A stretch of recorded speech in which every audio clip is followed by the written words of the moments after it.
All right. Welcome to Arab Talk on KPOO, San Francisco, 89.5 FM. This is Jess and Jamal on Arab Talk. I'm Jess Khandam. And this is Jamal Dajani. Jamal, we got a lot to talk about today. I'm going to talk a little bit about my trip to Doha in Qatar. Well, that's why we called the show News Right. from Qatar, and just want to welcome our listeners on KPOO 89.5 FM and our viewers on Facebook Live. We have Facebook Live. Jess just returned from a week or so. I've been back for almost a week now. Yeah. Yeah, from Qatar. So he has a lot to talk about the situation, about how people are very nervous in that part of the world about what's going on in Yemen and in Saudi Arabia. Well, yeah, that's right, Jamal. And I have to tell you that, I've been going to as you have, I've been going to that part of the Arab world for many, many years now. You and I have traveled there. We've traveled to, obviously, Palestine, Syria, Lebanon, Jordan, the whole area. This is the first time I've been back to the Gulf area, to Doha, probably, I would say, in about a year. And it's certainly the first time that I've been there since the brutal murder and assassination of the Saudi journalist who was a resident of the United States, Jamal Khashoggi. Right. And since I've been there last, a couple of things have happened. He's been brutally murdered, and clearly, by all accounts, by the direction of the Crown Prince Mohammed bin Salman. Qatar continues to be under blockade from Saudi Arabia, from the Emirates, from Bahrain, and from Egypt, from other Arab allied countries with Saudi Arabia. And then while I was there, Qatar pulled out of OPEC. So there's a lot of tension, there's a lot of concern, and I will tell you that there's actually a lot of anxiety. I spoke to journalists, I spoke to people affiliated with associated with the royal family. I spoke with Qataris, everyday Qataris.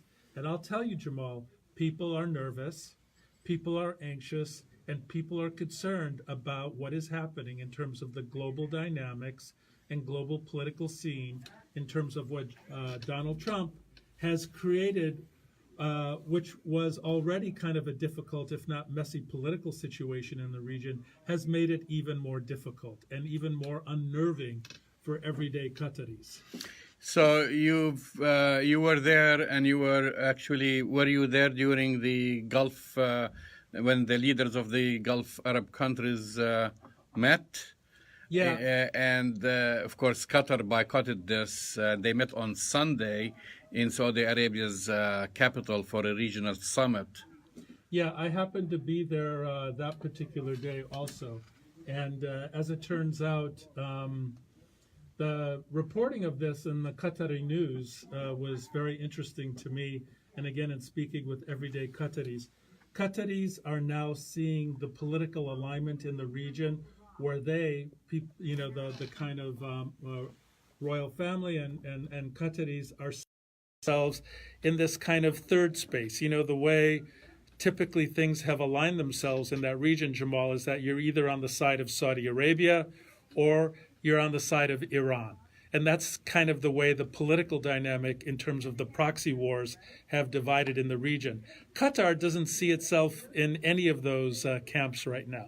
Doesn't necessarily see itself lined with the strategic interests of Iran, although it does have good trading relations with Iran. I should point that out. Mm-hmm. There's a very active and good trading relationship that goes on with Iran. They are but they are not, in that political. They're not in the same political interests. They definitely have seen themselves more alienated and opposed to the Saudi interests in the region, and the Saudi interests both in Syria and in Yemen are seen by the Qataris as deeply problematic. So the Qataris are trying to form, Jamal, their own vision, their own political strategy, their own political interests. They have, for example, to give you an idea, they have 3 former Taliban who were negotiated to get out of Guantanamo Bay, who live in Doha right now, who are actively negotiating with the United States on a peace deal in Afghanistan. And that's very, very different from anything else that's going on, either from the Iranian side or the Saudi side. They're trying to forge their own political strategic interests. Now, the other thing that's interesting about Qatar is you think, oh, oil prices have come down, they're not in OPEC anymore, is that going to be a problem? And for the Qataris, it's not, because Qatar's GDP is based primarily on natural gas. It's not based on oil.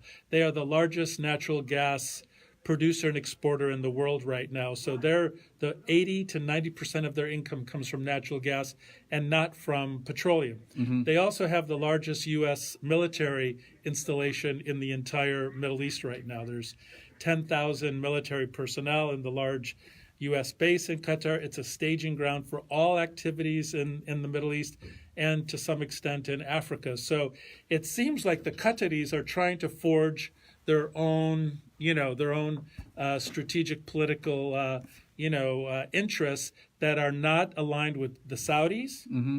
and not allied with the Iranians, which is, as I said, the typical kind of, way it's divided in that region. That's right. But there are a couple of things that you notice on the news when you watch, for example, Al Jazeera or other media outlets controlled by Qatar.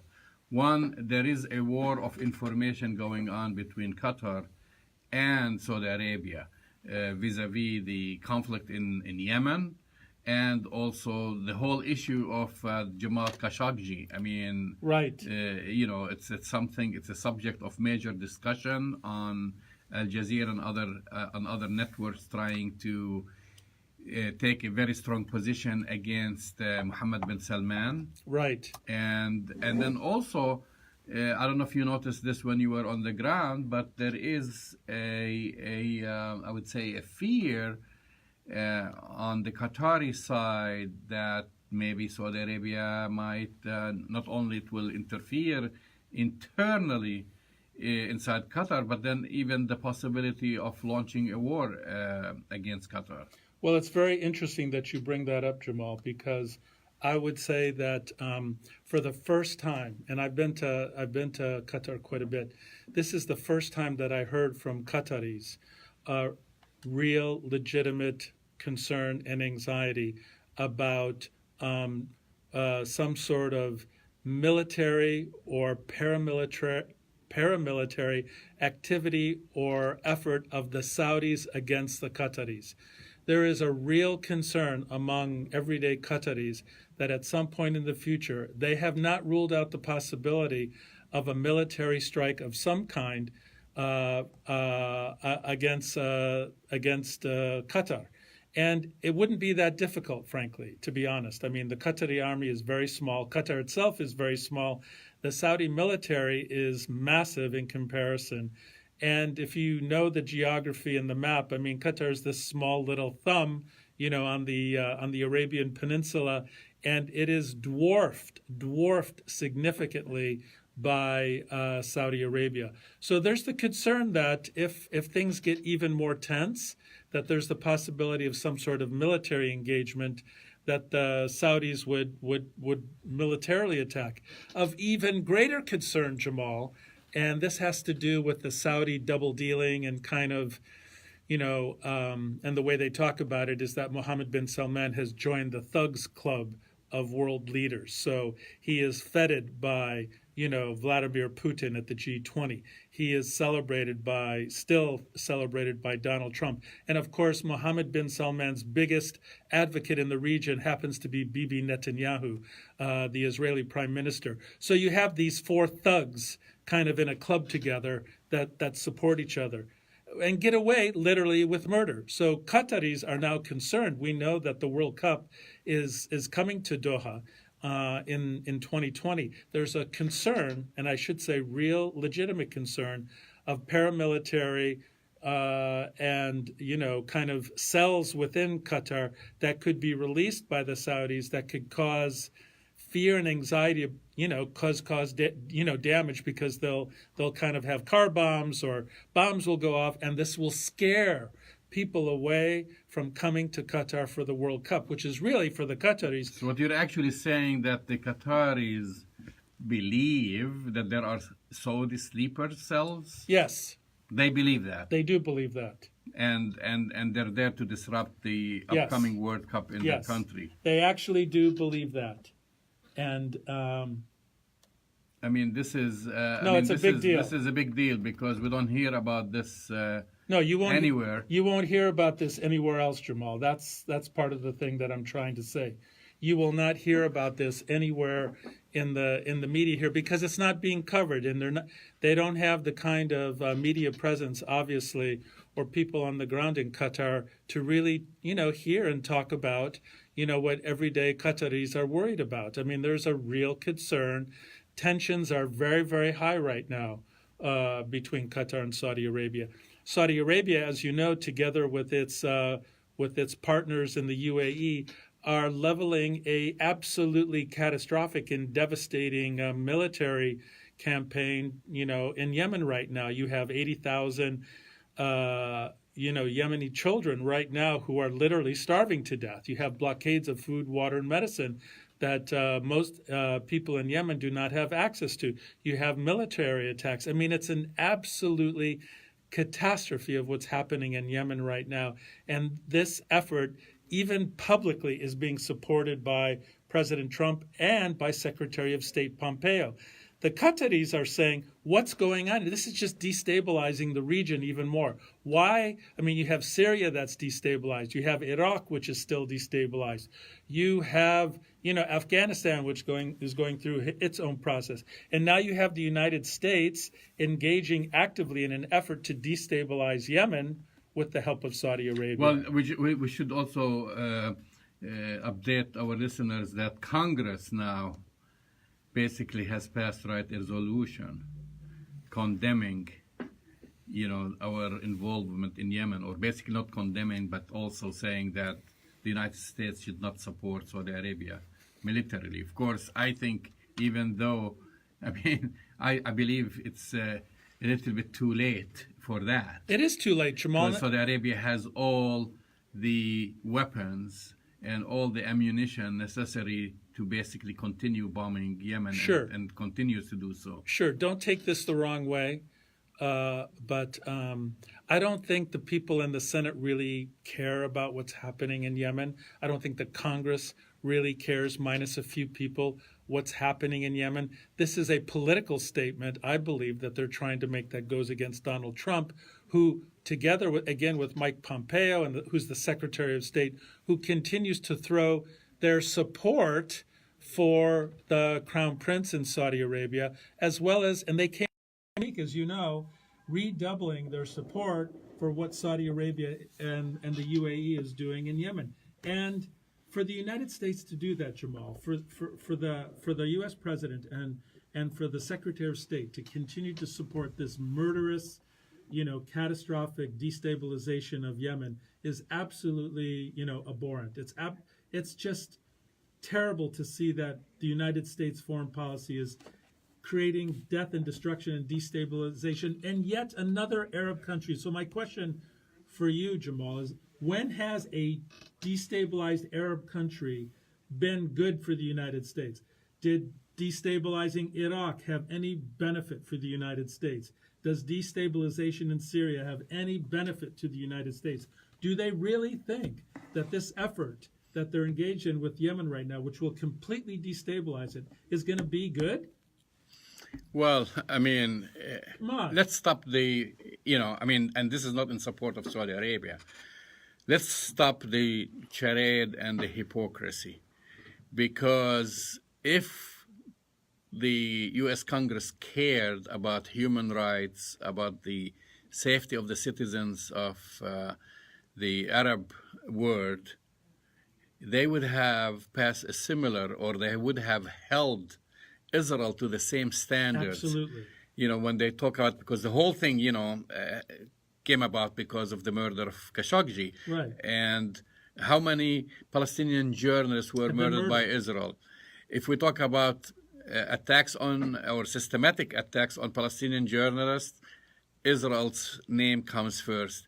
If we talk about genocide, Israel's name comes first. If we talk about violation of human rights, Israel's name comes first. If we talk about apartheid, if we talk about violations of UN Security Council resolutions, all the roads lead to Tel Aviv. That's right. And now for the U.S. Congress to single out Saudi Arabia, and I'm saying Saudi Arabia is not innocent, but the hypocrisy and the charade, the level of the hypocrisy and the charade is astounding. Yeah. To even, listen and see these congressmen and senators standing, like all of a sudden now, they care about Yemen. Some of them didn't know where Yemen is located on a map. But now, all of a sudden, they just come about and start talking about it. Yeah, I really do not believe, as I said, Jamal, I really do not believe that the Congress, I'm not going to say this about everybody in the Congress, in the House and the Senate, but the overwhelming majority, not only do they not know where Yemen is, and not only do they not know the history of Yemen, but I really doubt that they care about the everyday suffering, devastating suffering that people of Yemen are going through right now. So the double standard is obviously there.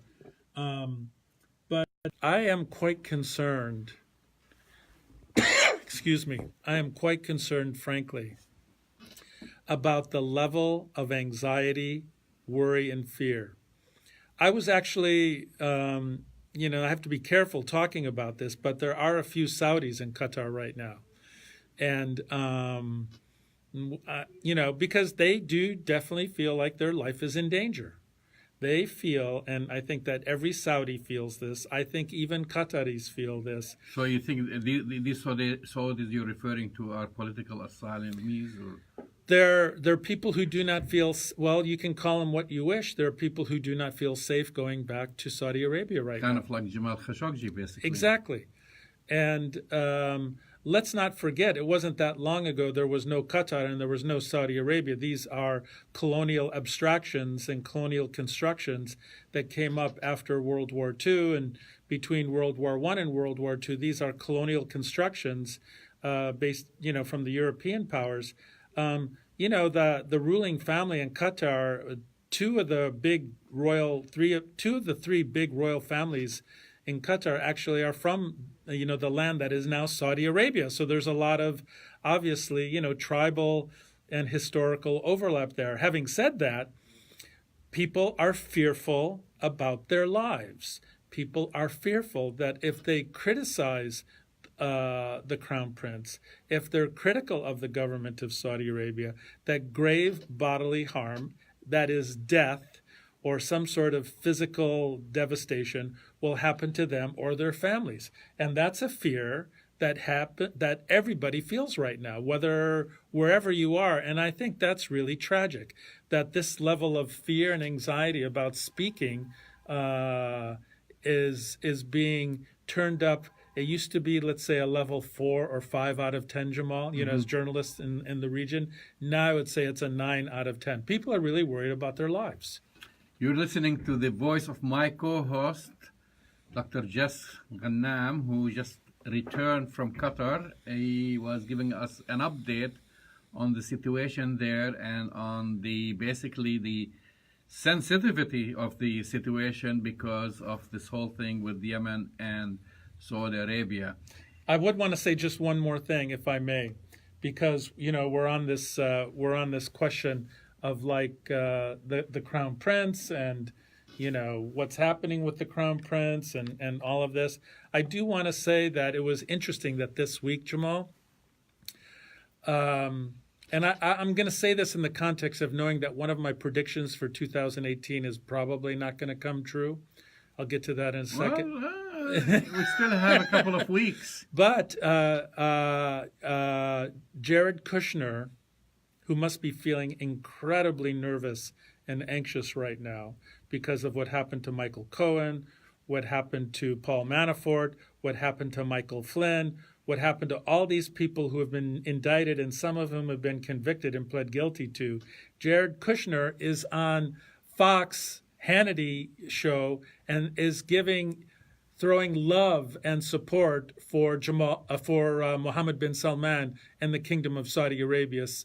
And it was just so unbelievably disgusting. I mean, I don't have any other word for it, that you have Jared Kushner, who's the son-in-law of the president, coming out and giving advice, political advice, about, how we need to cultivate and support, what's happening in Saudi Arabia right now. They're an important ally with their all this crazy stuff that he's advocating at a time when the entire world, Jamal, has come down negatively on the Crown Prince. Except for the United States and Russia.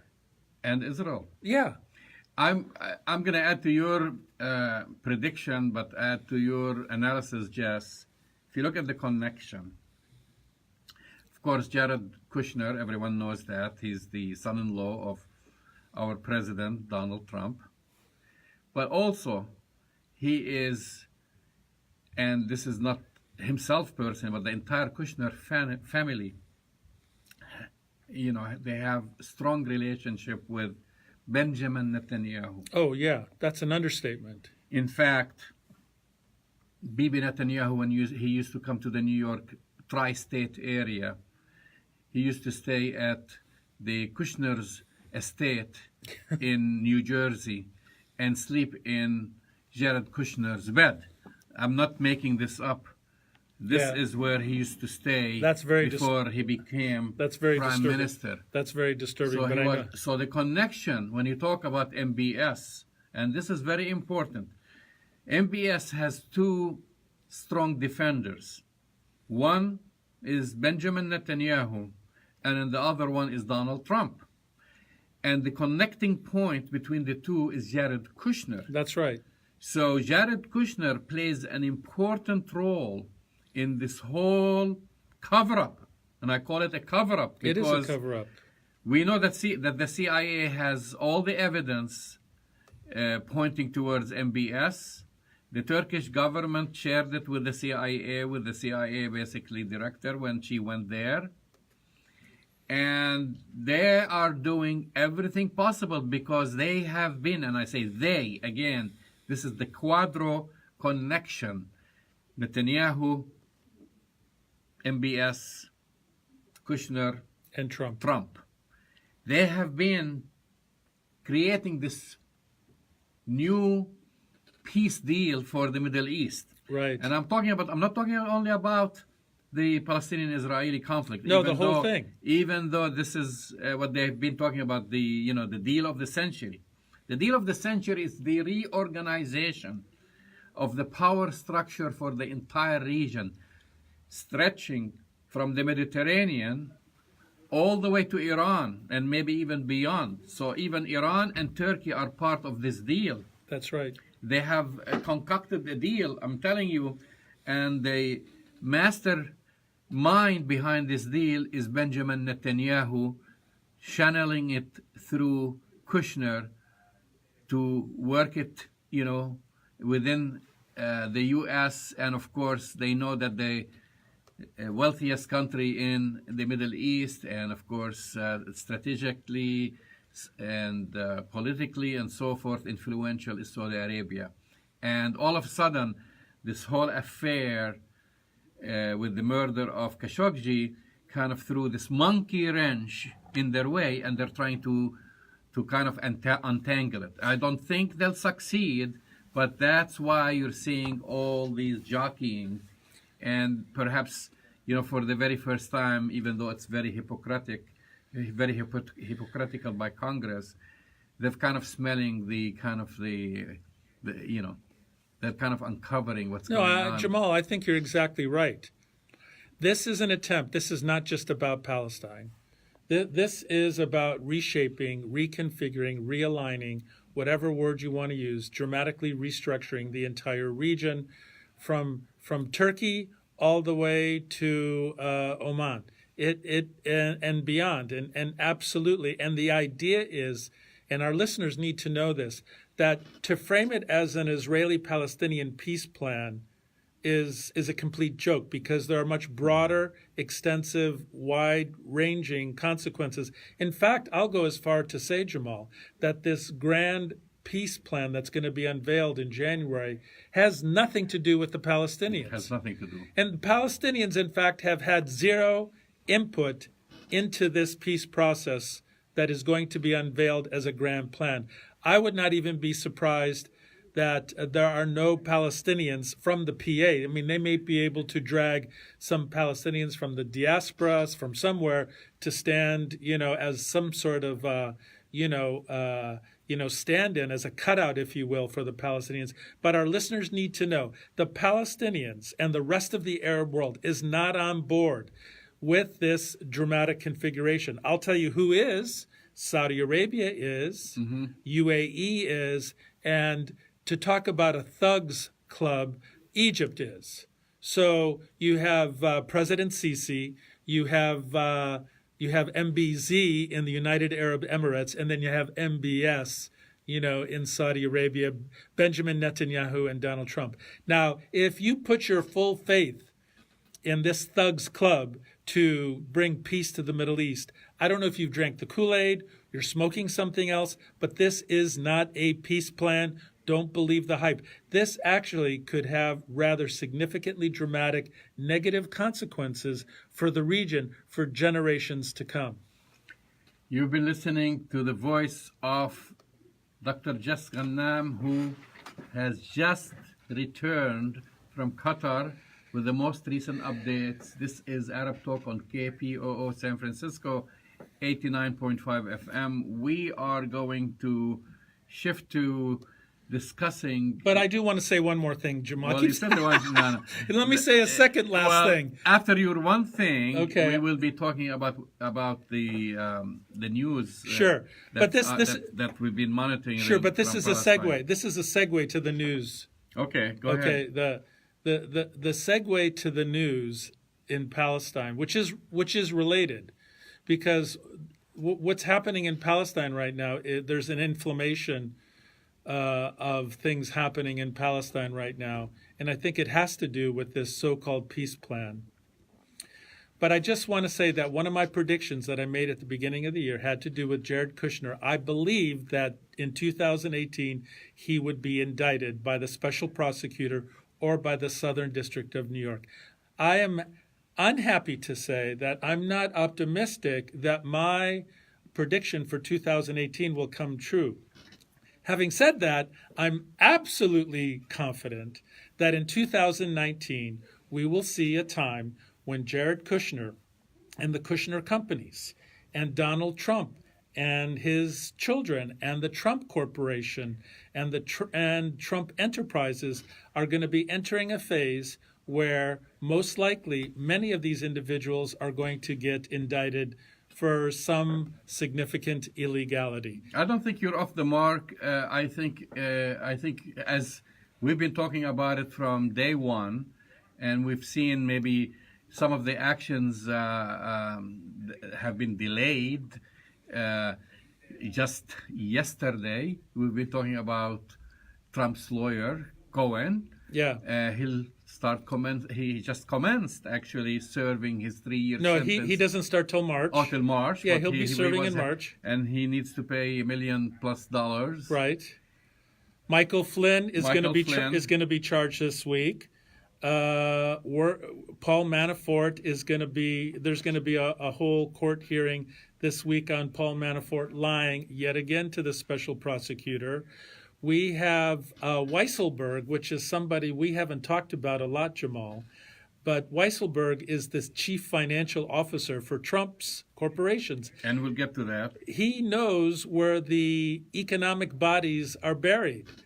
If I were Jared Kushner or the Trump children, I think I would feel, as we say in Arabic, Jamal, I would feel very nervous. I'm sure they are nervous. Yeah, because these illegalities, these thuggish behaviors, these criminal-like activities, I think the chickens are going to come home to roost on all of them. And they will. It looks like all roads lead to this. It's amazing that we actually have still an administration with so many indictments, with so many people leaving. If you remember Trump, when he came into power, he was saying that he was going to hire the best people. Remember that? Yeah, only the statement? best, Jamal. Only the best. Only the best people are going to get hired here. Yeah, only and the best. so those who have not been indicted and they have been fleeing, they've been quitting, I know. and those who he did not fire. So if you count the number of those who have been indicted, the number of people who will be indicted sooner or later, those who left basically because they kind of realize, and then, just like our former Secretary of State Tillerson, Yes, Rex, and then he gets attacked by his boss as, what did he call him, dumb as a stone or something like this? Yeah. I mean, We'll use another word, yeah. which is totally ridiculous. Yeah. And now you have basically, like you said, the month, I think, of January, maybe February, we're going to see more indictments, and the noose is tightening Right. on this whole cabal. The level of corruption is just beyond belief. Yeah, that's true, Jamal. And I think that one of the things, that's happening, and we are just surmising this from our understanding, and this will lead to our discussion of what's happening in Palestine. Palestinians are not going to accept more subjugation under the guise of a peace plan. They're not going to accept more occupation under the guise of a peace plan. Unfortunately, Palestinians had to learn the hard way from the Oslo Agreement over 20 years ago that the so-called Oslo Plan turned out to be another opportunity for the Israelis to steal Palestinian lands and to occupy Palestinian land. Now we have this pressure of the unveiling of the Jared Kushner plan, the Trump-Kushner plan. I should have asked you earlier if the so-called deal of the century was a subject of discussion when you were in Qatar. It was a subject of discussion. And what did the folks there think about it? I think people had the same ideas we talked about. Nobody believes it. I mean, the Qataris have been trying to do what they can to support the rebuilding of what's been happening in Gaza. That becomes very complicated, needless to say. But the Qataris basically don't believe anything that MBS is doing or promoting, or that Donald Trump is promoting. Well, I mean, they feel threatened, but I do think they have to walk a very fine line. Fine line, because they are also dependent on the United States, or on the strategic alliance with the United States. The United States, as you've mentioned, has one of the largest. No, the largest. The largest air bases in the region. In the region, by far. And they have strategic alliance. With the United States. No, but that puts more pressure on the United States, Jamal. So how will the question is, how will the United States react should Saudi Arabia decide to interfere or invade Qatar, considering both Saudi Arabia and Qatar are allies of the United States? It's a great question, Jamal. I think that's probably one of the best questions, and you're exactly right. Qatar is dancing on a head of a pin, as they say, trying to walk a fine line. But I would put it back and I would say, who needs more than the other, right? Because the Qataris do need the United States, absolutely, unequivocally, for intelligence, for military, economic issues, for all sorts of things. I think even our strategic alliance with them requires us to defend Qatar should Qatar gets invaded. Well, that's where it gets complicated, because, the United States can't just pick up and leave Qatar, because the amount of military presence in Qatar, with over 10,000 U.S. military personnel and hundreds of cargo planes and hundreds of jets and, thousands of people of infrastructure running this huge military base. The United States can't get out of that, nor would they have any other place to go right away. Yet Trump's sweetheart is MBS. So, having all that in mind, where do we stand? Where we stand is that, as I said before, the region, and especially the Qataris, because Mr. Trump President Trump is so unpredictable and MBS is so unpredictable, they don't know what to do. They're trying to walk that line and be as strategic as possible. But you know what, Jamal? Knowing what President Trump has done in the past and how mercurial he can be, how unpredictable he can be, you know, the Qataris are nervous, but I would tell you, even the allies of the United States in the region, maybe not so much MBS, are nervous. Let me throw out something else. If Trump is only going to be around for 2 years, let's say, because the likelihood of him being impeached, I don't think is very great. It may or may not happen, but most likely he's going to be around for 2 years. And then after that, most likely there's going to be an administration that is going to have a very different foreign policy. Does it make sense for the Saudis to hitch their wagon with Trump right now? Do you think that's such a great strategic, plan for them? Well, my only answer, as long as MBS is in charge, they will. Yeah. Because of the action of Saudi Arabia and due to Mohammed bin Salman, Saudi Arabia now has become very toxic in the region.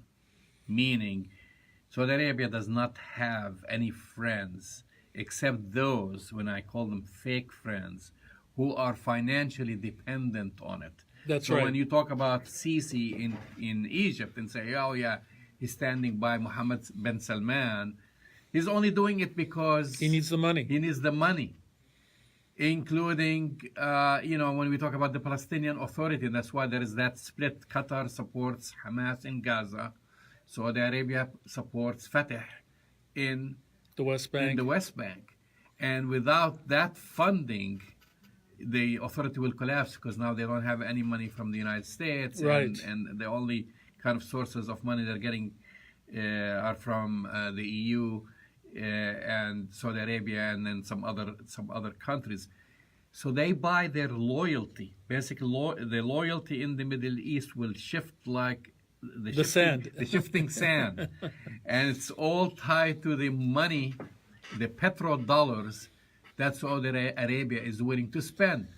And when this change, if for whatever reason, believe me, all the allies will be jumping ship so quickly. Well, it's interesting that you bring that up, Jamal, because I will tell you finally the fourth thing that I did hear about. And it's you're not, and again, this is something you're not going to hear about anywhere in the political analysis here, is that there was kind of a whispering going on that there are groups in Saudi Arabia among the other princes, they're not crown princes, but the princes among the 200 that MBS imprisoned for that period of time and took $100 billion from, that there is talk about maybe there's a coup coming in Saudi Arabia. And it happened before within the family. Yeah. So, but the fact that campaign, that discussion, that idea of a possible coup d'etat against the crown prince is being heard in various places in the Gulf, to me, is kind of interesting. I don't know if you've been hearing that. Absolutely, and that's why Mohammed bin Salman, by the way, I mean, the Khashoggi thing, of course, it shined the spotlight on how ruthless he is and how his intelligence services function. But this was basically his strength. His strength was to eliminate all the opposition. That's right. He gathered all his cousins. He didn't care. These are his blood relatives, imprisoned them, squeezed them for money. $100 billion. Took their passports, so many of them can't leave the country, so they cannot mount a revolution against him from outside, say, if they went to Europe or whatever. And the very few who are actually living outside, they cannot walk in now. Now they saw what happened to Jamal Khashoggi. They're not going to walk into any Saudi embassy or consulate very soon to renew their passports. No. They can't actually travel. Yeah, they're stuck. So this was part of him basically consolidating his power. So I don't know. It's going to be very difficult unless it happened from within and from those who kind of managed to rally some support within Saudi Arabia. I don't see this will work. unless there was an assassination attempt, and Saudi Arabia has a history with this because if you recall, King Faisal was killed by his nephew. That's right. So yes, I agree with all. These are not rumors. These are things that may happen if they've managed to kind of outsmart Mohammed bin Salman's intelligence apparatus, which many will argue is not that good anyway. No, which will actually argue that on that level, it's aided by the Mossad and the CIA. Absolutely. So that's another discussion. But we should talk about Palestine. We have to talk about Palestine because events on the ground are deteriorating. Yeah, let's talk about that. Jamal, can you give our listeners kind of the latest update about what's happening in Palestine right now? I mean, it's very important, and I'll go with the latest because the latest today, for the past few days, Israeli soldiers have been invading deep into the Palestinian Authority's heart, which is like Ramallah and other places. In fact, the Israeli military was 500 feet away from Al-Muqata'a, which is the presidential headquarters. This is where Mahmoud Abbas's office, and sometimes he even stays there and sleeps there. It was a few feet away from the finance ministry, right in the heart of Ramallah. Unbelievable. And they have conducted search operations. They have assassinated, according to them, two members of Fatah and one, I think, from one member of Fatah, one from Hamas, who were supposedly or allegedly implicated in attacks on Israelis. And then, as of today, there was a response from the Palestinians there, where they've attacked Israeli soldiers, and so there was a shooting near on a bus stop where Israeli soldiers gather on Route 60. 2 Israeli soldiers were killed and one was injured, and which made Netanyahu came out and said, okay, we have to build more settlements. So this is his answer. So his response that is to build more settlements. His response is to build more settlements. Even though the settlements are the cause or the root cause of all of the disruption and all the attacks that go on there. That's right. And so the situation is, I think, in my opinion, number one, people who are familiar with our show and our discussions, and when I talk about the West Bank, we talk about Area A and B and C and whatever. All the attacks have been concentrated in Area C. Area C is the largest chunk of land that's supposed to belong to the Palestinians. To the Palestinians, part of the state. The Palestinian Authority is basically relegated to the big towns like Ramallah, Bethlehem, and so forth. And that's outside Area C, right? Jerusalem is E1. We're not even talking about the Jerusalem area. So Area C, this is where we currently have the highest concentration of settlements. That's right. And Israel should have handed Area C to the Palestinians more than 10 years ago. And Benjamin Netanyahu, instead of handing it back, built more settlements. He was building more settlements. So even the attacks before, also 2 days ago, there was an attack on some settlers. And so all these attacks have been happening in a territory that belongs to the Palestinians, that was occupied in 1967, that during the Oslo Accords, it was part of the agreement was supposed to be returned to the Palestinians. And yet Israel calls these, like, if you look at the Israeli media today, and it's amazing. I read from my Twitter feed some of the reports. You have Haaretz, which is a very progressive Israeli media. You have the Jerusalem Post, which basically is the Likud voice in Israel. The headline in the Jerusalem Post: what's the today's headline? terror victims, and they talk about the terror victims. This is the headline. They don't talk about that they are soldiers. The terror victims? Yes. They're soldiers. They talk the same thing. Haaretz reports the news, says attack on Israelis, and they don't mention that those Israelis happen to be Occupying soldiers, part of the occupation army on occupied land, and nothing about the Geneva Convention, nothing about the rules of engagement, nothing about international law. nothing about international law. So they're trying to spin the news that these attacks are just kind of happening in a vacuum, and all of a sudden Palestinians are going berserk attacking Israeli civilians. These are soldiers. Imagine they saw even within the news, if you watch Fox News, even CNN, they refer to these attacks as terror attacks. They don't talk about that this is occupied territory. They don't talk about the violation in transferring. Even if you think about the civilians, which are the Israeli settlers, those are people who were illegally transferred into an occupied territory, which is a violation of the Fourth Geneva Convention. So I would pay close attention to the news, because I think Israel now is making a move, not Israel, maybe I should say Benjamin Netanyahu is making a move to claim Area C. So they've been playing footsie for the past 10 years, delaying and building, making facts on the ground. Now he has his 800 settlers and he wants more living there. The next action that's going to happen from the side of Israel, from Benjamin Netanyahu, we're going to wake up to the news when Israel will annex, just like it annexed Jerusalem, that they will annex Area C, and then all hell will break loose, in my opinion. I think that's right, Jamal. I mean, this guy, instead of de-escalating, he's just escalating the situation.